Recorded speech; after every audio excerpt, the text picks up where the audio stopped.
ఒకటి రైతుల్లో విల్లింగ్నెస్, మళ్లీ మేము నేచురల్ ఫార్మింగ్ చేస్తే మాకు లాభసాటిగా తయారవుతుందనేది చాలా ముఖ్యం.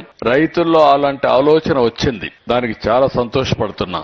అదే సమయంలో దీన్ని టేక్ ఆఫ్ చేయడానికి ఆర్గనైజేషన్ ఏదైతే ఈ రోజు రైతు సాధికార సంస్థ చాలా సమర్థవంతంగా లేటెస్ట్ టెక్నాలజీస్ అన్ని ఉపయోగించి ముందుకు తీసుకుపోతున్నారు. ఈ సందర్భంగా డాక్రా మహిళల్ని మనస్ఫూర్తిగా అభినందిస్తున్నా. బ్రహ్మాండమైన పని చేస్తున్నారు. డేటా ఎంట్రీ గాని, అదే మరిగా వ్యవసాయం కూడా నేచురల్ ఫార్మింగ్ లో కూడా డాక్రా సంఘాలు ముందుకున్నారు. వాళ్ళు కూడా బాగా పనిచేస్తున్నారు. ఇది అయిన తర్వాత నాకు ఎప్పటి నుంచో లోటు కనపడేది organic certification, natural farming certification. ఈ సర్టిఫికేషన్ లేకపోతే ఈ రోజు చాలా మంది వచ్చేస్తున్నారు, ఏదో ఆ పేరు పెట్టేసి అది అమ్మేయడం. దానివల్ల వినియోగదారుల్లో ఎవరైతే ఆర్గానిక్ ఫుడ్ తినాలనుకుంటారో, నేచురల్ ఫార్మింగ్ ఫుడ్ తినాలనుకుంటారో వాళ్ళకే కన్ఫ్యూజన్ వచ్చే పరిస్థితి వచ్చింది. ఇప్పుడు పర్ఫెక్ట్ గా కొన్ని ఆర్గనైజేషన్స్ తయారైనాయి. ఈ రోజు మొత్తం సర్టిఫికేషన్ కూడా పర్ఫెక్ట్ గా చేసే పరిస్థితికి వచ్చారు. ఇక్కడ కూడా హైదరాబాద్ బేస్డ్ ఆర్గనైజేషన్ అయితే చాలా సిస్టమేటిక్ గా చేస్తున్నారు. వారిని కూడా మనస్ఫూర్తిగా అభినందిస్తున్నా.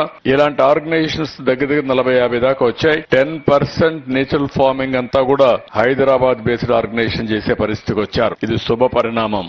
ఇది కాకుండా ఇంకొక పక్కన నేను ఎప్పుడూ ఒక ఎకో సిస్టమ్ అంటాను. రైతులు పంట పండించాలి, దీన్ని మార్కెటింగ్ తీసుకెళ్లాలి, దీన్ని సర్టిఫికేషన్ చేయాలి, అక్కడి నుంచి అమ్మాల్సిన అవసరం చాలా ఉంది.